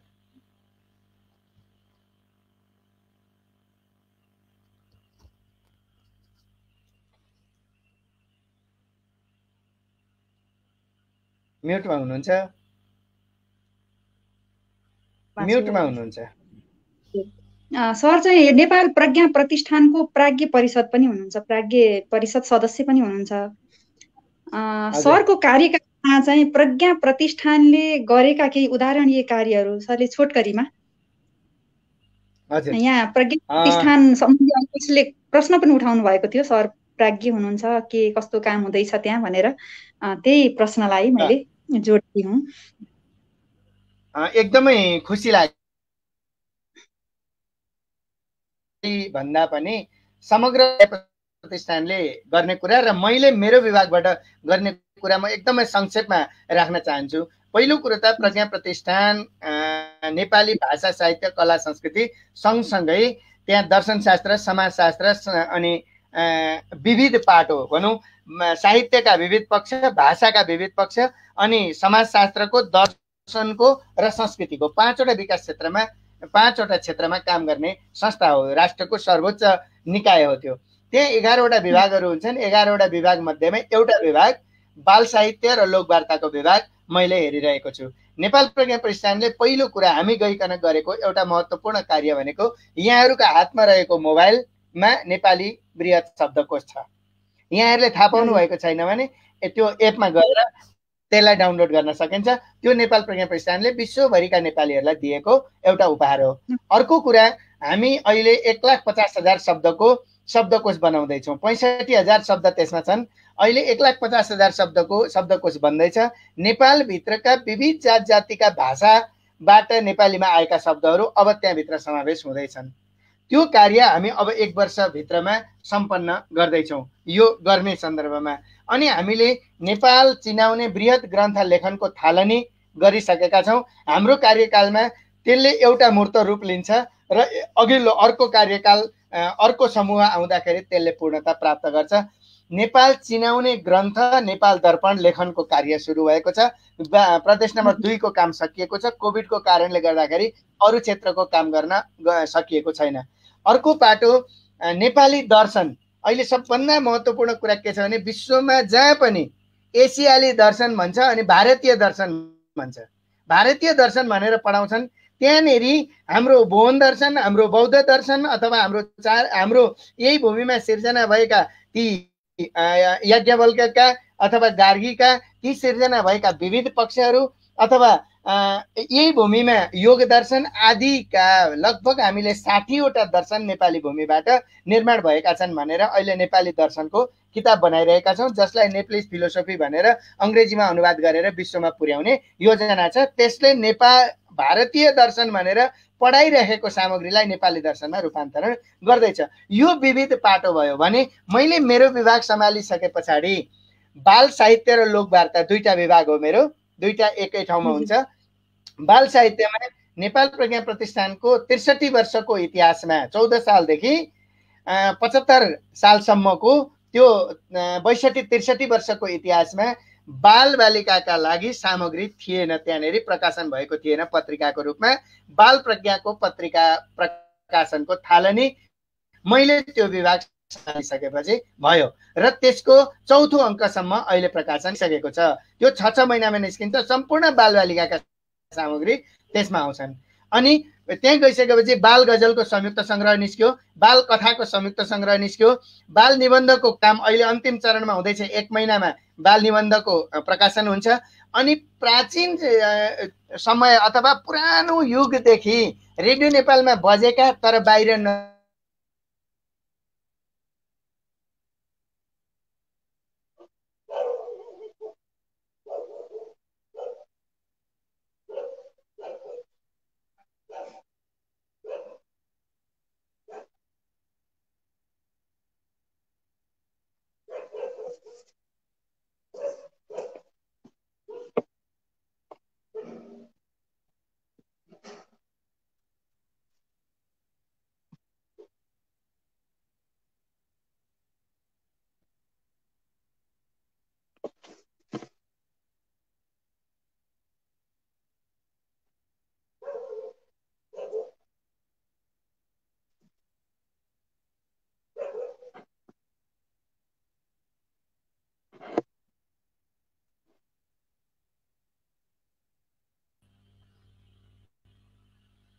हजुर सुनेको छ?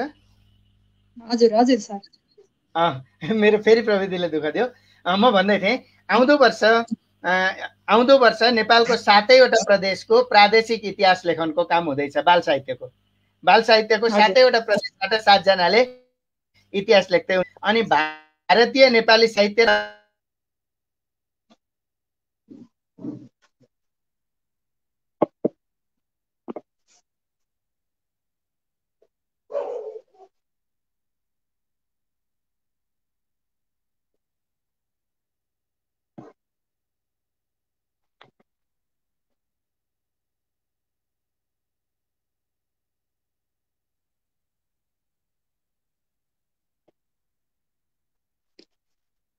सरकोमा फेरि पनि प्राविधिक गडबडी भएको छ।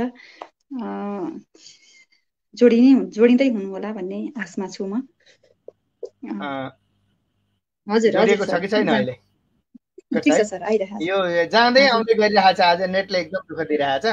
अनि म भन्दै थिएँ लोक साहित्यको क्षेत्रमा पहिलो हजुर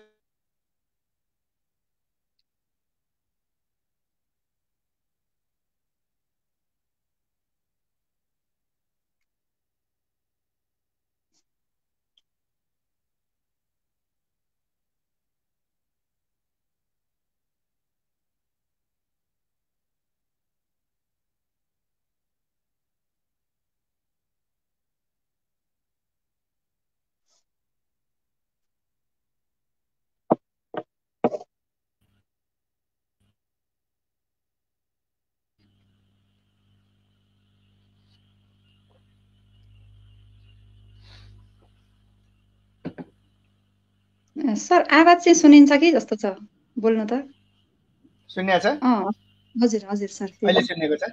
हजुर म भन्दै थिएँ बाल साहित्यको क्षेत्रमा त्यति कामहरू थालनी भएका छन् र केही सम्पन्न भइसकेका छन् भने लोक साहित्यको क्षेत्रमा लोक साहित्य सिद्धान्त भन्ने एउटा बृहत ग्रन्थ आइसकेको छ, जसमा लोक साहित्यसँग सम्बन्धित कुनै पनि विधाको सैद्धान्तिक स्वरूप अब हामी त्यही एउटा किताबबाट हेर्न सक्छौँ। त्यो मैले मेरै विभागबाट सम्पन्न गरेको हो। अनि 7 प्रदेशका 77 वटै जिल्लाबाट सङ्कलन गरिएका र दार्जिलिङदेखि बर्मासम्मका सङ्कलन गरिएका लोककथाहरूको कृति प्रज्ञा नेपाली लोककथा भन्ने कृति आइसकेको छ। त्यसमा 184 वटा लोककथाहरू विभिन्न वृद्ध वृद्धाहरूबाट सुनेर सङ्कलन गरिएका सामग्रीहरू छन्। त्यो आइसकेको छ, प्रकाशन भइसकेको छ यो गएकै आर्थिक वर्षमा।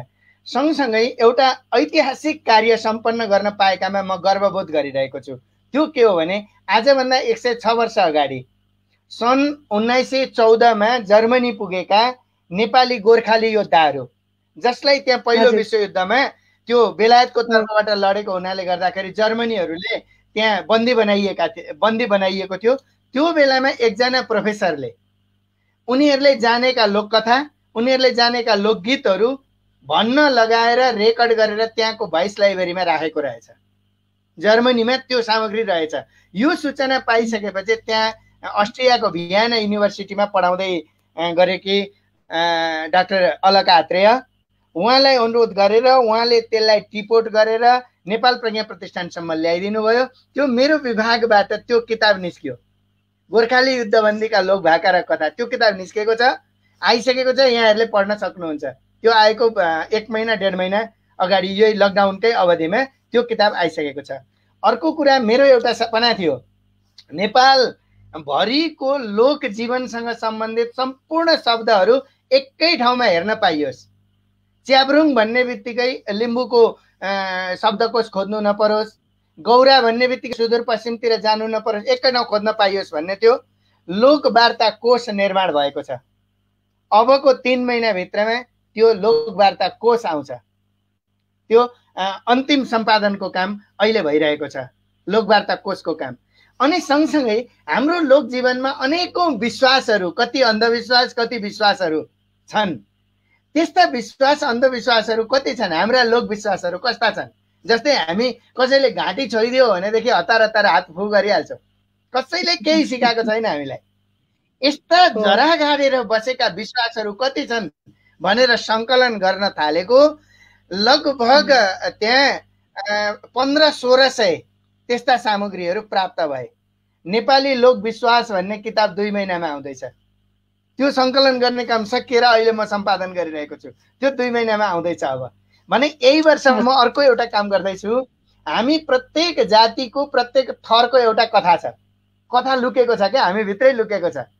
अब म नेपाल है, हाम्रो थर यस्तो अरे, अब सुरु हुन्छ हाम्रा बुढाबुढी भेट्ने बित्तिकै यस्तो अरे, यो पुर्खा यहाँ थियो अरे, अनि हाम्रा देवता यो अरे, हाम्रो पुर्खा यो अरे, अरेमा नै अनेकौं किम्बदन्तीभित्र लोककथाहरू छन्। यस्ता कति छन् मलाई खोज्न मन लाग्यो। अनि प्रत्येक जातका प्रत्येक थरका कथाहरू लगभग 120 वटा मैले त्यो सङ्कलन गर्ने गरी व्यक्तिहरू छनौट गरिसकेको छु र ती व्यक्तिहरूबाट सङ्कलन गरेर आफ्नो जातको आफ्नो थरको कथाहरू आउँदो वर्षसम्ममा त्यसलाई बाहिर ल्याउने योजना बनाएर लागिरहेको छु। यसरी लोक क्षेत्रमा र बाल क्षेत्रमा केही नयाँ कामहरू गरिराखेका छ, जुन कामले गर्दाखेरि भोलिका दिनहरूमा पक्कै पनि यसले केही सामग्री प्राप्त भयो भन्नेसम्म होस् भन्ने लागेको छ। अब 1.5 वर्ष छ मेरो अवधि। यो 1.5 वर्षमा म निरन्तर यिनै कामहरू गरेर त्यहाँबाट बिदा हुने योजनामा छु। अवश्य पनि सर, यहाँ छोटो समयमा, अब यहाँ आज त हाम्रो कार्यक्रमको धेरै समय यहाँले गरेका कार्य त्यो पनि सर्टकटमा छोटो रूपमा भनिरहनु भएको सरले हामी सुनिरहेका छौँ। त्यतिलाई पनि भ्याइ नभ्याइ भयो भनिसकेपछि अवश्य पनि यहाँलाई शुभकामना। अझै राम्रा कामहरू प्रज्ञा प्रतिष्ठानबाट हुन्, हामी आशावादी छौँ, देखि पनि रहेका छौँ हामीले। सरलाई हार्दिक धन्यवाद पनि। गजल कसरी लेख्ने? कविताकै सन्दर्भ भइरहेको हुनाले कतिपय श्रोताहरूलाई यो कुरा थाहा पनि नहुन सक्छ। नेपाल प्रज्ञा प्रतिष्ठानमा राष्ट्रिय कविता महोत्सव 2022 सालदेखि सुरु भएको, अनि आजसम्म आइपुग्दा 52 वर्ष, बिचमा 5 वर्ष भएन, 52 वर्ष बित्यो, 46 भन्दा अगाडिको 25 वर्षका सामग्रीहरू अगाडि प्रकाशन भएको थियो भने 47 सालदेखि 77 सालसम्म बिचमा 5 वर्ष नभएको गर्दा 25 वर्षका पुरस्कृत प्रतिभाहरूका सम्पूर्ण कविताहरू एउटै सङ्ग्रहमा राष्ट्रिय कविता महोत्सव पुरस्कृत प्रतिभाहरू भन्ने पुरस्कृत कविताहरू भन्ने किताब सङ्कलन गरेर बाहिर ल्याइएको छ। गएको वर्ष मात्रै बाहिर आएको छ। त्यसैले प्रज्ञा प्रतिष्ठानबाट यो कविताको कार्यक्रम र कविताको अन्तर्क्रिया भएको कारणले गर्दा प्रज्ञा प्रतिष्ठानबाट पुरस्कृत भएका कविताहरू कस्ता रहेछन् भनेर एकै ठाउँमा 25 वर्षका 150 वटा 130 वटा कविता हामी पढ्न पनि पाउने भएका छौँ। त्यो पनि हामीले प्रकाशन गरिसकेका छौँ। त्यो पनि कविहरूको लागि एउटा सुनौलो अवसर हो। सबैभन्दा राम्रो कविताहरू नै प्रतियोगिताको लागि कविहरूले पठाउने गर्छन्। प्रतियोगिताबाट छनौट भइसकेका कविताहरूको सङ्ग्रह नै हाम्रो हातमा पर्नु भनेको एकदमै गर्विलो कुरा हो, गर्वको कुरा हो। गजल कसरी लेख्ने 2066 सालमा यहाँको गजल सिकाइ सम्बन्धी पुस्तक प्रकाशन भएको छ। अब अहिले आएर चाहिँ यो मुक्त गजल र बहरमा लेखिने सूत्रात्मक गजलका बीचमा बहस चलिरहेको अवस्था छ। यहाँको गजल सम्बन्धी अवधारणा चाहिँ कस्तो छ? अब यो गजलको एउटा शास्त्रीय परम्परा र एउटा नेपाली मौलिक परम्परा, यी दुईटैलाई हामीले हेर्नुपर्छ। किनभने सिर्जनालाई सिर्जनात्मक महत्त्व दिनुपर्छ भन्ने मलाई लाग्छ। त्यही भएर यो पनि फेरि जोडिन्छ प्रज्ञा प्रतिष्ठानसँग, यो पनि जोडिहाल्छ। गएको वर्ष 1.5 वर्ष अगाडि प्रज्ञा प्रतिष्ठानले राष्ट्रिय गजल महोत्सवको आयोजना गर्यो। त्यो आयोजना गर्नुमा हाम्रो अहिलेको यो जुन किसिमको कुरा यहाँले गर्नुभयो त्यसैको एउटा समाधानसम्म पुगौँ भन्ने नै उद्देश्य थियो र हामीले नै त्यसलाई पहल गऱ्यौँ र अनि देशभरिका 7 प्रदेशका गजलकारहरू प्रतिनिधि गजलकारहरूको उपस्थितिमा 2 दिने कार्यक्रम सम्पन्न भयो। त्यस कार्यक्रमले गजलको एक किसिमको 5 बुँदामा गजलको एक किसिमको अवधारणा निर्माण गरेको छ, साझा अवधारणा निर्माण गरेको छ। तर अब कस्तो हुने गर्छ कहिलेकाहीँ भने हामीले कुनै एउटा व्यक्तिले एक किसिमको अभियान सञ्चालन गर्ला, मैले एक किसिमको अभियान सञ्चालन गरेँ, मानिलिउँ मैले छन्द कविता भित्र केही छ है भनेर बोल्नुको अर्थ मुक्त छन्दका कवितामा केही छैन भनेको होइन नि त। हामीले त्यही रूपमा नै अगाडि जानुपर्छ, सृजनात्मकतामा चाहिँ जोड दिनुपर्छ भन्ने हो। गजलको न्यूनतम संरचना रदीफ, काफिया, मतला, मक्ता, मिसरा, मिसरा एउला, मिसरा सानी अथवा तखल्लुज हैन, यी कुराहरूको पालना नगर्ने हो भने त्यो गजल हुँदैन। त्यो गजल हुनका लागि त ती कुराहरू आवश्यक भए नै। तर कुन तहको गजल, कस्तो गजल भनेर गजलको बाह्य स्वरूपमा लडाइँ गर्ने होइन, गजलको शक्ति निर्माण गर्ने हो। नियमभित्रै रहेर रदीफ काफियाको नियमभित्र नै रहेर अब शास्त्रीय परम्पराले बहर अनिवार्य भन्छ, बहर अनिवार्य हो उठानको समयमा। तर त्यो उठान कहाँलाई चाहिँ मान्ने?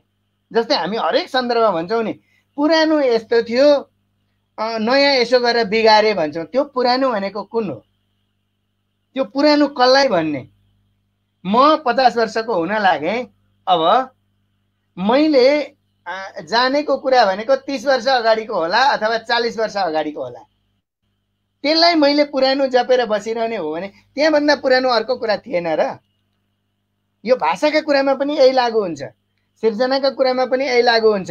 त्यसैले पुरानो पुरानो पुरानो भन्ने कुरा होइन, समयले एक किसिमको अपेक्षा गर्दै जान्छ सिर्जनामा पनि, परिवर्तनशीलताको अपेक्षा गर्दै जान्छ सिर्जनामा पनि।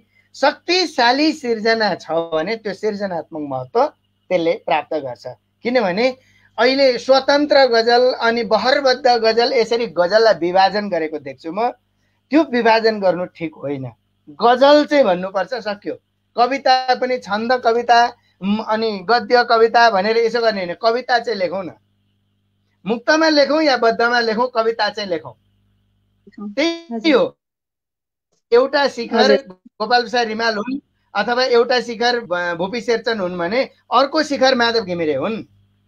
अब यिनीहरूलाई एउटा चाहिँ गद्य कवि भनेर अर्को चाहिँ पद्य कवि भनेर बाँडिदिने होइन, यी कवि हुन्। यही तरिकाले हामीले गजलभित्रको न्यूनतम संरचनालाई पालना गरेर अगाडि बढेका छौँ भने त्यो त्यो सृजनात्मक महत्त्वलाई मान्यता दिनुपर्छ भन्ने प्रज्ञा प्रतिष्ठानको घोषणा पत्रमै छ।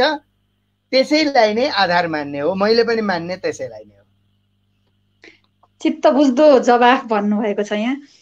वास्तवमै कविता लेख्नेले गद्य लेखे पनि पद्य लेखे पनि आखिर गद्यमै पनि कविता नभएको अवस्था छ, गद्य मात्रै लेखिएको अवस्था पनि छ। कविता लेखौँ र गजल लेख्नेले पनि गजल लेखौँ। वास्तवमै राम्रो जवाफ पायौँ सरबाट। अब हामी कार्यक्रमको अन्तिमतिर पनि आइसकेका छौँ। यहाँ भर्खरै फेसबुक पेज खोलेर हेर्दै हुनुहुन्छ भने हामी साहित्य साधना मञ्चको चिनारी कार्यक्रममा छौँ। आज हाम्रो साथमा हुनुहुन्छ डाक्टर देवी नेपाल। यो छोटो बसाइमा हामीले धेरै गन्थन गऱ्यौँ, धेरै भलाकुसारीहरू गऱ्यौँ। अब हामी कार्यक्रमको अन्तिममा आइसकेका छौँ। अब कार्यक्रमलाई हामी बिट मार्न पनि जाँदैछौँ। त्यसैले जाँदा जाँदै एउटा गजल सरबाट सुन्ने चाहिँ सबैको चाहना छ। यहाँ कमेन्टमा पनि रचना सुनाऊ, गजल सुनाऊ भनिरहनु भएको छ। अब एउटा गजल सुनाऊ सर। धन्यवाद। मैले विशेष गरेर अब कविता यहाँहरूले सुनिहाल्नुभयो। कविता पनि म प्राय शास्त्रीय छन्दमा नै लेख्छु र गजल पनि म शास्त्रीय बहरमा नै लेख्ने गर्छु।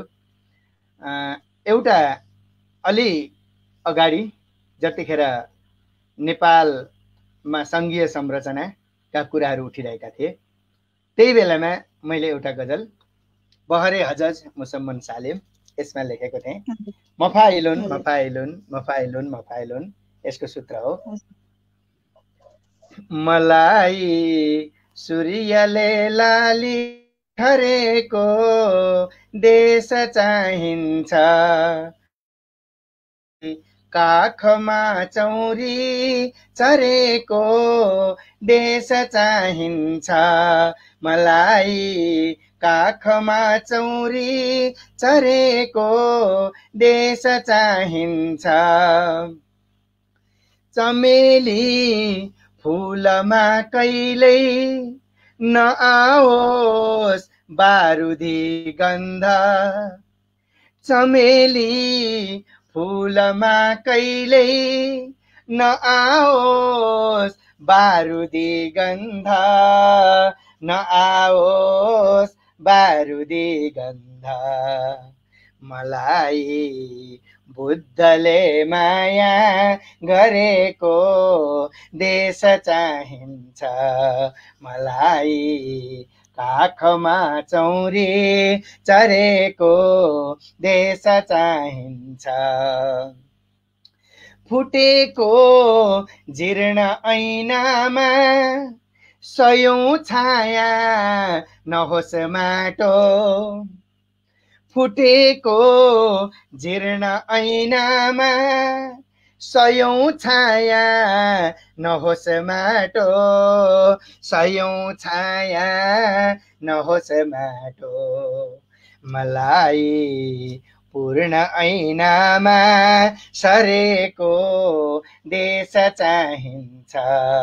मलाई काखमा चौरी चरेको देश चाहिन्छ। अन्तिम शेर। मुमा अर्कै बुबा अर्कै म अर्कै देशमा होइन, मुमा अर्कै बुबा अर्कै म अर्कै देशमा होइन, म अर्कै देशमा होइन। सबैका भागमा एउटै परेको देश चाहिन्छ।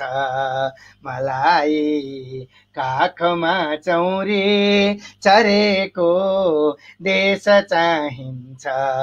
मलाई सूर्यले लाली छरेको देश चाहिन्छ।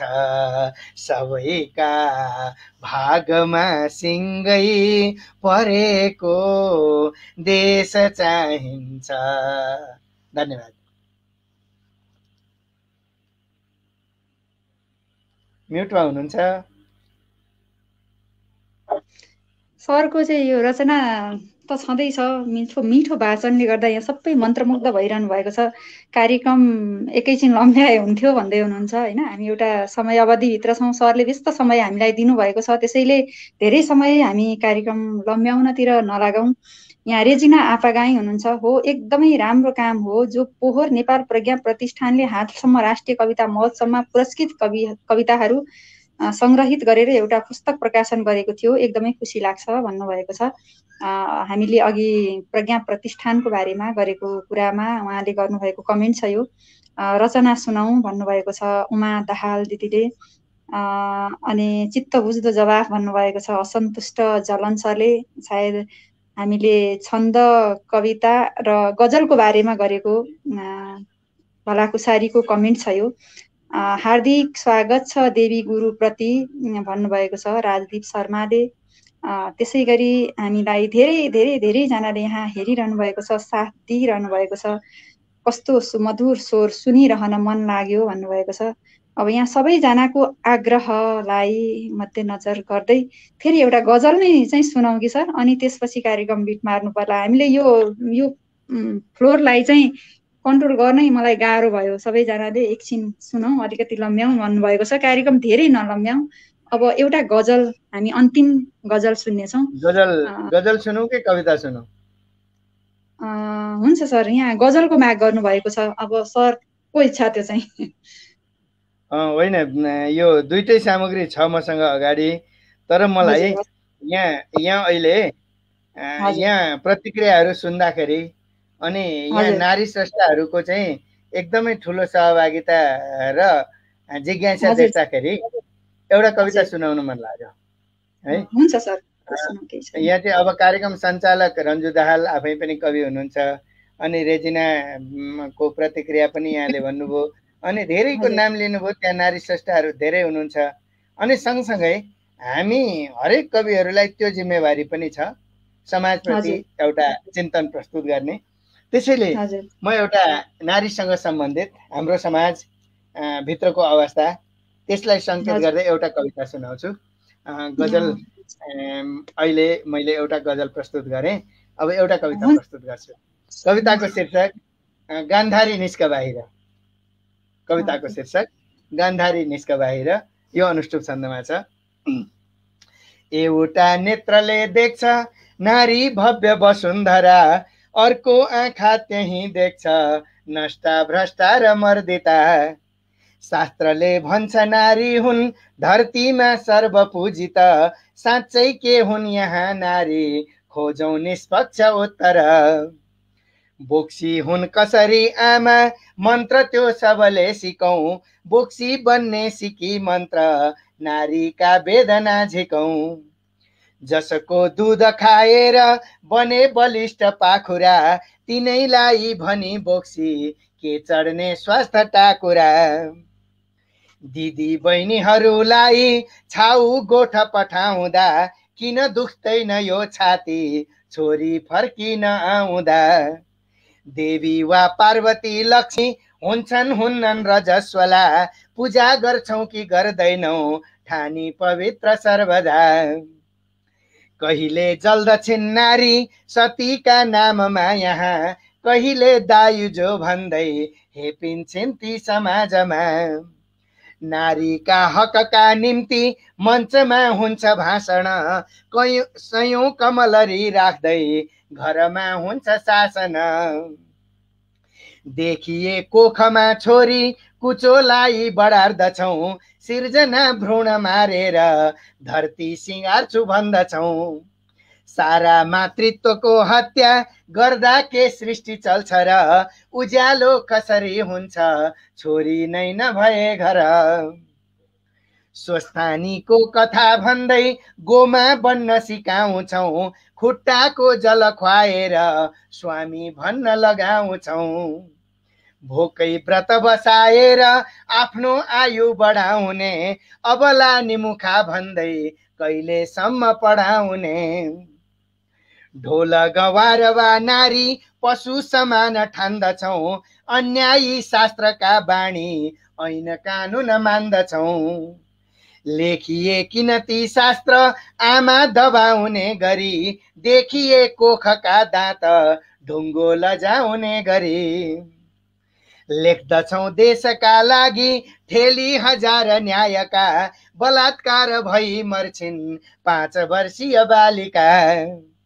योग माया नि चिन्दैनौ, बुझ्दैनौ मातृसागर, पोथी बास्यो भनी गर्छौँ आमालाई अनादर। लेखिन्थ्यो वेद गार्गीले तिनैले पढ्नुहुन्न रे, बाबा समान आमाले अगाडि बढ्नुहुन्न रे। समाज सामु नारीले बोल्नै हुँदैन भन्दछौँ, वेदनाका 100औं पोका खोल्नै हुँदैन भन्दछौँ। गर्छौँ लक्ष्मणको मान, चिन्दैनौ किन उर्मिला, देख्दछौँ बुद्धको सान, कहाँ छिन् ती यशोधरा। गर्छौँ लक्ष्मणको मान, चिन्दैनौ किन उर्मिला, देख्दछौँ बुद्धको सान, कहाँ छिन् ती यशोधरा। 5 पुरुषकी साझा द्रौपदी छिन् कतातिर, पट्टी खोलेर आँखाको गान्धारी निस्क बाहिर। पट्टी खोलेर आँखाको गान्धारी निस्क बाहिर। धन्यवाद। कविता नितान्त आफ्नो भोगाईमा मात्र लेख्न सकिन्छ भन्ने कुरा मिथ्या रहेछ भन्ने कुरा सरले यहाँ प्रष्ट पारिदिनु भएको छ। मैले भोगिरहेको कुरा सरले लेखेर यसरी वाचन सुनिरहँदा वास्तवमा म नै भावुक भएँ। यहाँ पनि धेरैजनाले आँसु नि आयो भन्नुभएको छ। उमा दाहाल दिदी हुनुहुन्छ, उहाँले कस्तो गहन कविता भन्नुभएको छ। बाबा सम्मान आमा किन अघि बढ्न नहुने र भन्नुभएको छ। साइमना श्रेष्ठले कवितामै उत्तर पाइसक्नु भएको छ। यहाँले यथार्थ सिर्जना बयान गरौँ कसरी भन्नुभएको छ। साइमना श्रेष्ठ नै हुनुहुन्छ उहाँ पनि। गीता पौडेल कतिवटा यथार्थमा गुरु भन्नुभएको छ। आँसु पो आए भन्नुभएको छ उमा दाहालले। रचिता दाहाल हुनुहुन्छ, आहा भन्नुभएको छ। खुट्टाको जल खुवाएर स्वास्नी असन्तुष्ट जलन। सबैले यहाँ यत्तिकै कमेन्टहरू गरिरहनु भएको छ। कार्यक्रम चिनारीको 13औं श्रृङ्खलालाई अब भने बिट मार्ने बेला भएको छ। भर्चुअल कार्यक्रममा सुरुदेखि अन्त्यसम्म हामीलाई साथ दिने हाम्रा सहयात्रीहरूका लागि जाँदा जाँदै के भन्न चाहनुहुन्छ? एकदमै खुसी लागेको छ यहाँहरूले मलाई सम्झिनु भयो। रन्जु दाहाल जो अत्यन्तै प्रखर कवि हुनुहुन्छ, उहाँसँग त विभिन्न कार्यक्रमहरूमा हामी जोडिरहेकै हुन्थ्यौँ। धेरै नयाँ स्रष्टाहरूसँग पनि नयाँ श्रोताहरूसँग पनि भेट्ने मौका दिनुभयो। असन्तुष्ट जलन जो साधना, एउटा सिर्जनालाई साधनामा रूपान्तरण गर्दै विश्वव्यापी बनाउनुपर्छ भन्ने अभियानका साथ लाग्नु भएको छ। यहाँको यात्रा निरन्तर अगाडि बढिरहोस्, यो शुभेच्छा व्यक्त गर्दछु। अनि सबभन्दा ठुलो कुरा, हामी स्रष्टाहरूलाई एउटा कुराले जहिल्यै पनि सचेत गराइरहन्छ। हामी स्रष्टाहरू विकृतिसँग, बेतिथीसँग, अन्याय अत्याचारसँग असन्तुष्ट हुन सक्छौँ, त्यसप्रति विमति राख्न सक्छौँ, तर निराश हुन, पलायन हुन र मृत्युन्मुख बाटोमा लाग्न चाहिँ हामी पाउँदैनौँ, लाग्नु हुँदैन पनि। त्यसकारणले सकियो, धरती सिद्धियो, बर्बाद भयो, केही पनि नहुने भयो, मलाई त बाँच्नभन्दा मर्न बेस लागिरहेको छ भन्ने किसिमका सिर्जनाहरू चाहिँ हामी नगरौँ, कसैले पनि नगरौँ। यसले हामी आफैलाई एउटा स्रष्टामा, स्रष्टा भनेको विश्वव्यापी हुन्छ, त्यसमा कुनै भूगोल छैन, उसको कुनै भूगोल हुँदैन, चेतनाको कुनै भूगोल हुँदैन। त्यसैले त्यो चेतना मैले आज एउटा बाँच्नुभन्दा मर्नु बेस भन्ने रचना प्रस्तुत गरेँ भने म मात्रै होइन, लाखौं श्रोताहरूमा पनि त्यो मृत्युन्मुख चेतनाले प्रवेश पाउँछ। त्यसकारणले गर्दाखेरि हाम्रो काम भनेको विकृत पक्षलाई खबरदारी गर्दै, सुकृत पक्षको मार्ग निर्देश गर्दै अनि जीवनमुखी युगबोधी सिर्जनाहरूलाई चाहिँ सम्प्रेषण गर्ने हाम्रो लक्ष्य बन्नुपर्छ। त्यसैले निराश नहौं। हामी सिर्जना कर्ममा लाग्ने मान्छेहरू निराश हुनै पर्दैन, किनभने हामी क्षणिक यात्रामा छँदै छैनौँ के। मैले त जहिल्यै भन्ने गरेको छु यो कुरा। हामी सर्जकहरूलाई सोद्धाखेरि तपाईँ के गर्नुहुन्छ भन्यो भने यसो कनी कुथी लेख्ने त हो नि, खोइ अर्थो केही गर्न सकिएन भन्छौँ। त्योभन्दा ठुलो कुरा के हो? त्यो लेखनभन्दा ठुलो कुरा के हो? अर्थ के हुनु पर्थ्यो? अरू के हुनु पर्थ्यो? हामीलाई मन्त्री बन्न नपाएकामा, प्रधानमन्त्री बन्न नपाएकामा, राष्ट्रपति बन्न नपाएकामा चिन्ता छ यदि भने हिजो अस्तिका राष्ट्रपति भूतपूर्व भएको हामीले देखिरहेका छौँ। हिजो अस्तिका प्रधानमन्त्री भूतपूर्व भए, कतिपय मन्त्रीहरू त हप्ता दिनमा भूतपूर्व भए। तर 208 वर्ष अगाडिका भानुभक्तलाई आज हामी आदिकवि भानुभक्त भनेर सम्मान गरिरहेका छौँ, भूतपूर्व आदिकवि भन्दैनौँ। सिर्जनाको यात्रा जहिल्यै वर्तमानको यात्रा हुन्छ। सिर्जनाको यात्रा भनेको जहिल्यै विश्वव्यापी यात्रा हुन्छ। मैले अघि सुरुमै एउटा कुरा सङ्केत गरेँ, हामीले कुनै अस्त्र नउठाइकन, नेपाली साहित्यले आज कुनै शस्त्र अस्त्र नउठाइकन विश्वभर छरिएर एउटा साम्राज्य कायम गरिरहेका छौँ त। नेपाली साहित्य नउठ्ने अवस्थामा पुग्यो, अघि मैले भनिसकेका थिएँ, नसुत्ने अवस्थामा पुग्यो भनिसकेका थिएँ। त्यहाँसम्म हामी पुगिरहेका छौँ भने स्रष्टाहरूले कहिल्यै निराश हुनुपर्ने अवस्था छैन। त्यसैले हामी आशाकै बाटोमा, उत्साहकै बाटोमा जब प्रफुल्ल भइन्छ भित्रैदेखि भने हाम्रो सिर्जना सकारात्मक रूपमा 50% सुन्दर बनिसकेको हुन्छ। अनि 50% मात्रै सिर्जना गर्ने हो। भित्रै प्रफुल्लताबाट सिर्जना भएको चिन्तन हो नि, हो त्यो 50% सुन्दर बनेर बाहिर निस्किया हुन्छ। बाँकी 50% कलामा हालिदिँदा त राम्रो भइहाल्छ। त्यसैले स्रष्टाहरू चेतनाका संवाहक हुन्, उत्साहका संवाहक हुन्, हर्ष र प्रफुल्लताका संवाहक हुन्। त्यही संवाहनको काम हामी गर्न सकौँ, यही शुभेच्छा राख्छु र यहाँहरू सबैप्रति हार्दिक आभार व्यक्त गर्दछु। अवश्य पनि गुरु, यहाँ हाम्रो प्रेरक हुनुहुन्छ। सबैजनाले आज यो कार्यक्रम हेरिरहनु, जति पनि यहाँहरूले सुरुदेखि अन्तिमसम्म जो हाम्रो कार्यक्रममा सुरु अवस्थामा हुनुहुन्थ्यो, उहाँहरू अन्तिमसम्म पनि करिब करिब यो 1 घण्टा 20-25 मिनटको समयमा हामीलाई साथ दिइरहनु भएको छ। यसबाट पनि के प्रष्ट हुन्छ भने आज हाम्रो साथ गुरुको यी प्रेरक वाणीहरू ले सबैलाई प्रभावित गरेको छ। बरु कार्यक्रम अझै लम्ब्याउँ, रातै बरु कवितै सुनिरखौँ भन्नुभएको छ। अब त्यसो गर्न सकिन्न।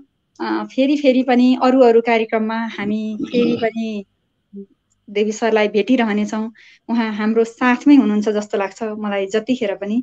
त्यसैले अब भने यो छोटो समयमा मैले केही दिन अगाडि मात्रै सरलाई यो प्रस्ताव राखेकी थिएँ। मलाई पनि लागिरहेको थिएन सरले हामीलाई यसरी समय र साथ दिनुहोला भन्ने। तर पनि यो साथको लागि, यो समयको लागि अनि एकदमै महत्त्वपूर्ण समय, आफू व्यस्तताको बावजुद पनि यति समय हामीलाई दिएर यो स्रष्टाहरूलाई उजागर गरिदिनु भएकोमा हृदयदेखि नै सरलाई हार्दिक आभार, धन्यवाद व्यक्त गर्दछु। धन्यवाद यहाँलाई पनि र यहाँ प्रत्यक्ष प्रसारणबाट हेरिरहनुभएका, सुनिरहनुभएका सम्पूर्ण शुभचिन्तकहरूमा हाम्रो निरन्तर भेट भइरहन्छ। त्यसैले आज एक दिन मात्रै होइन, फेरि कुनै एक दिन यसरी जोडिउँला, जतिखेर हामी सुरुदेखि अन्तिमसम्म कविता र गजलमा नै रमाउँला। यही शुभेच्छा व्यक्त गर्दछु र बिदा चाहन्छु। साहित्य साधना मञ्चबाट को आयोजनामा प्रसारित भइरहेको यो चिनारी कार्यक्रम अब मैले यहीँ बिट मार्दछु। यहाँहरू सम्पूर्णलाई, जसले हामीलाई हेरेर साथ दिनुभयो, सम्पूर्णलाई हार्दिक धन्यवाद र देवी सरलाई पनि फेरि पुनः हार्दिक धन्यवाद दिँदै म कार्यक्रमबाट बिदा चाहन्छु। हवस् त, नमस्कार।